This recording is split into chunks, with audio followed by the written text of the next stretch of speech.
I'm 76 and this is how I try to stay healthy. I take magnesium bisglycinate, which is a supplement that helps me have regular bowel movements every morning. I put argan oil on my face every morning. It helps with keeping the moisture in my skin, and it tries to help me not have so many wrinkles. Those darn goats. If you go to Morocco and you're on the west side of the country in northern Africa, you'll see these trees that look like crabapple trees. And they have such sturdy branches and such great fruit that the goats climb into the trees. Yes, they do, and they eat the fruit because there's a bud inside the fruit that they love, and it makes them very, very healthy. Anyway, so they poop while they're in the tree, and their poop contains some kind of a chemical substance. It's called argon. The tree's an argon tree. Anyway, so the people there collect the poop, and then they make it into oil and send it all over the world so that I can put it on my face. Not only do I lose my muscle mass as I age, starting at around age 35, but I lose my bone density too.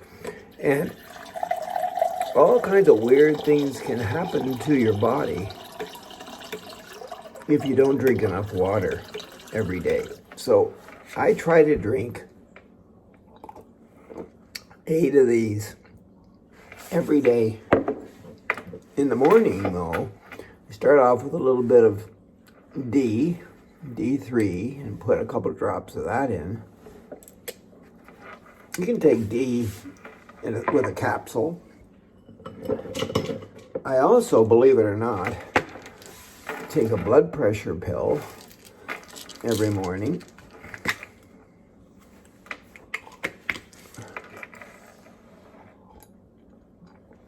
At least this is how I get the first glass inside me. And then I keep glasses filled with water like this, close to my sink in the kitchen, to remind me that I have to drink 8 of them in a day. It's a lot of work to get 8 of these inside me every day, but I know how important water is, and so I try my best. I carry around a bottle. I might not drink it all, but I carry it around. It reminds me. You don't want to be dehydrated for lots and lots of reasons. Every morning I eat large flake organic oats.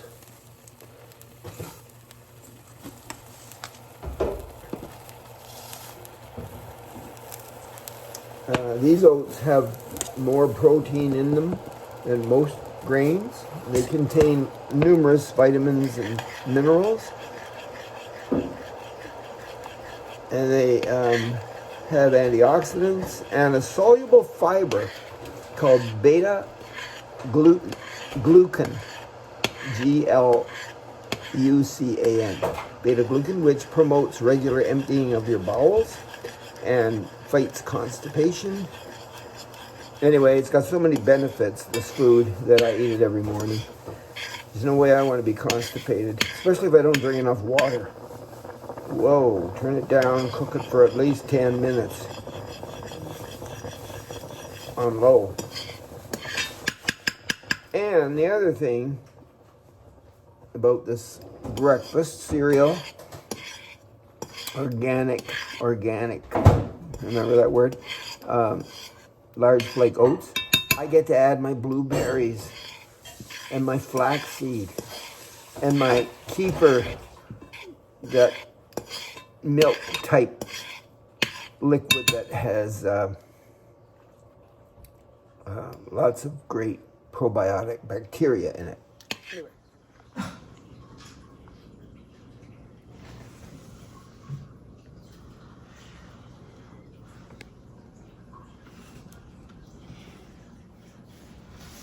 Where am I going, you might ask?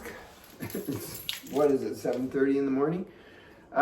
It's Friday, and every Friday I go to the Y, and I work out with lots of seniors. We're all trying to stay alive longer. And, oh, by the way, I do go to the Y every day of the week. I like the people there. I like what it has to offer. I need that socialization, and I need all the equipment that they have because I can't afford to buy it and put it in my house. Yes, I have a cat. Lots of people have a pet, but I'm a cat person, and cats are not only very independent, but loving, low maintenance, pretty much anyway. But that's not really the reason I have a cat. I have a cat because just stroking it and watching how it behaves helps me focus, and it helps me with my stress management. Not only that, every morning I let my cat out into my yard and I watch her. She's not on a leash or anything, and she listens. So if she tries to go off my little property here, I call her and she comes back. But it gets me outside. I like to be in my backyard where the trees are, all the plants and the birds. All that is good for my health. And I need lots of vitamin D, so the more sun I can get, at least this time of day when it's not scorching and trying to burn my skin and give me cancer, I need that vitamin D. That's Twilame.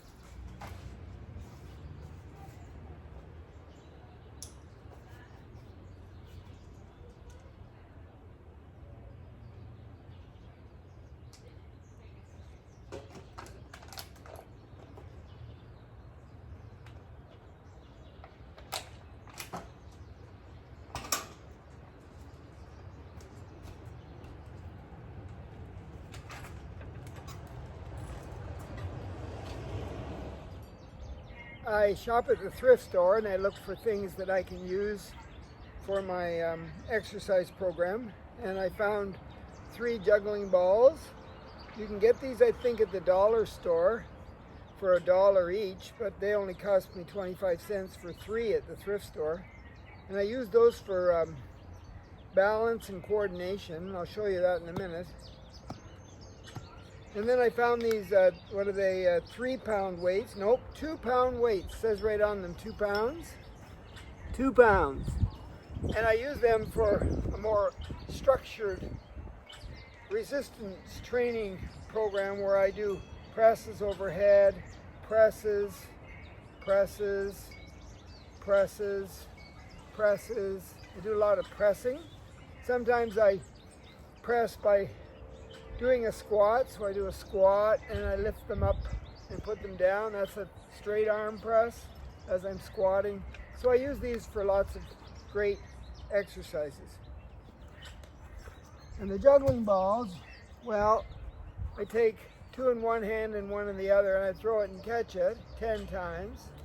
Then I throw it and catch it in this hand and throw it back 10 times. Then I use 2 and throw, throw, catch, catch. So I throw, throw, catch, catch, throw, throw, catch, catch 10 times. And then I use 3, so 2 in one hand, lead with the 1 with 2, so throw, throw, catch, catch, catch. Oops. And if I drop it, squat properly, I start again. I try to do 10, so 1 is like that, 2 is like that, and try to go up to 10. And if I drop it, I start over again. So I'm working on coordination and balance because I gotta focus on juggling balls and move around and not trip and fall. I also like to learn anything new. And I used to be a teacher, and I used a lot of picture books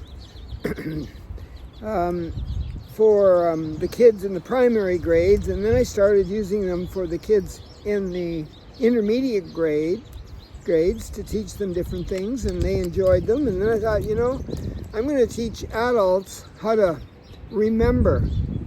So after I retired, I went to the local community center and told them that for free I would teach adults how to remember, how to improve their memory, and I would use picture books to do it. I had quite a collection of these books, and so I did, and so and I've got a collection like no collection you've ever seen. I have maybe hundreds of the best picture books that were ever written according to the teachers and the kids when I used to be a teacher a few years back. And I use them every once in a while just to enjoy the story. I try to remember the story so I can share it with other people, enjoy the pictures, and remember the details, the vocabulary, all that's great. So my advice to you is go to a thrift store, get these picture books that are pretty much free, $1, maybe less than $1. If they have a circle that says Caldecott on the front, it means that the pictures won an award. If it has a circle with the word Newberry on the front, it means the words won an award. Those are the ones I would pick up first. Other than that, just pick them up depending on what they're about. For example, this one, written by Leo Leone, all of his books, the kids loved all of his books. Even the adults loved all of his books. Inch by Inch, it won the Caldecott Honor Medal for its illustrations. And it's just about a little worm called an inchworm that was doing its thing in the garden when a robin came along around this time of year and decided to eat it. And the inchworm said, well, don't eat me. I'm an important member of this community. And the robin says, oh yeah? Well, why are you important? And he said, well, I measure things. So the robin thought, okay, measure my tail. So he measured its tail by going inch by inch by inch by inch by inch, and finally said, hey Robin, your tail's 5 inches long. Well, then I'm going to take you to meet some of my friends. You can measure their bodies. So he took the inchworm out to see the pheasant. He's on the pheasant. He measured the pheasant's tail, and then he went and measured the flamingo's tail, and so on and so on. And finally, at the end, when he came across the nightingale, he wanted to measure the nightingale, and the nightingale said, well, like, I don't want you to measure me, but you can measure my song. And the little inchworm said, well, I don't measure songs. And then the nightingale, which is a famous bird in the United Kingdom, Africa, Western Asia, it said, well, I'm going to eat you then, if you're not going to measure my song. So the inchworm said, and I'll leave it there. It has an interesting ending. But I love the book for lots of reasons, and I would suggest that you share picture books with yourself and those you love. Oh yeah, and by the way, I built a little library box, and I put picture books in the library box. They're free, and the kids in the neighborhood come with their parents usually on a regular basis to take the books that they want. And I've got hundreds to give away, and one mother was just here a few minutes ago, and she said, this is part of our daily route where we travel up your street and we stop over at your little library here. We love them. And I said, well, take all the books you want. I practice the compass exercise every day. Doesn't take me long. I hold on to something, stand up as tall as possible, take my outside leg and stick it out in front of me and hold it there for 10 seconds. Standing up as tall as possible, no bending over. And then I take it behind me. Keep my leg as straight as possible. That was north, this is south. 10 seconds, I go to east, way out here.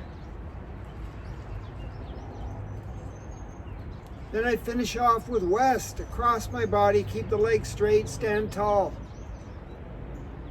I need my balance muscles working. There's no way I want to fall down and end up in the hospital.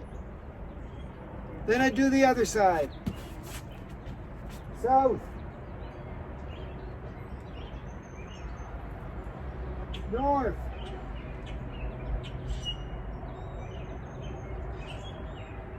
West.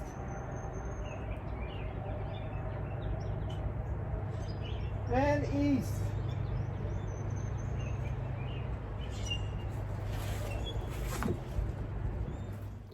And like everyone, I have stress in my life. And I've tried lots of different meditations to try to control my stress, manage it. And I think I like the journaling the best. So I go to the thrift store a lot, as you know, and I buy books that are blank. And I get myself a pen that I like to write with, or a pencil, or a marker. And then on every page, I put the date. So today is Friday, April 22nd or 1st or whatever it is. And then I think about all the things that I'm grateful for, like my cat here, Twyla May. So I'm grateful for my cat, Twyla May, because she likes to cuddle with me. And I might draw a picture of her and listen to her purr. And I'm grateful for the warm weather today, so I can go on a bike ride, and I draw a picture of my bike, or maybe I just draw a picture of the bike and I don't write anything, because pictures are worth 1,000 words. And I do that every day before I go to bed. It helps me sleep, it helps me control stress. And just to prove to you that I do this, and by the way, I've been doing it for more than 5 years, and I have a lot of these on my library shelf downstairs for my kids to read after I'm gone. And there's nothing private in it. Let me just go back to, just randomly pick a date here. Saturday, December 24th, Christmas Eve. I went to market downtown. There weren't many there. The market makes me feel good just going into it. I've been to the market in my town for my whole life. I had a hamburger for supper. I like hamburgers. I made them myself from scratch, so I know what I'm putting in them too. If there's any oil going in there, it'll be olive oil. I fed the birds. I have bird feeders up all winter. I shopped at the dollar store. Found a new marker that I like to write with on my whiteboard. I made maple squares, and there's a lot of sugar in the maple squares, but sometimes I make them. My mother taught me how. They're famous in my family. Everyone loves them, and I make them, cut them into little squares and freeze them, and then have one every once in a while. So I made maple squares on Christmas Eve. And I watched a movie about chicken and how healthy chicken is. It's kind of like turkey. Most fowl, if not all fowl, has tryptophan in it, which is a food product, if you could say that's what it is, that's good for you. So I watched a movie on that. That was Saturday, December 24th.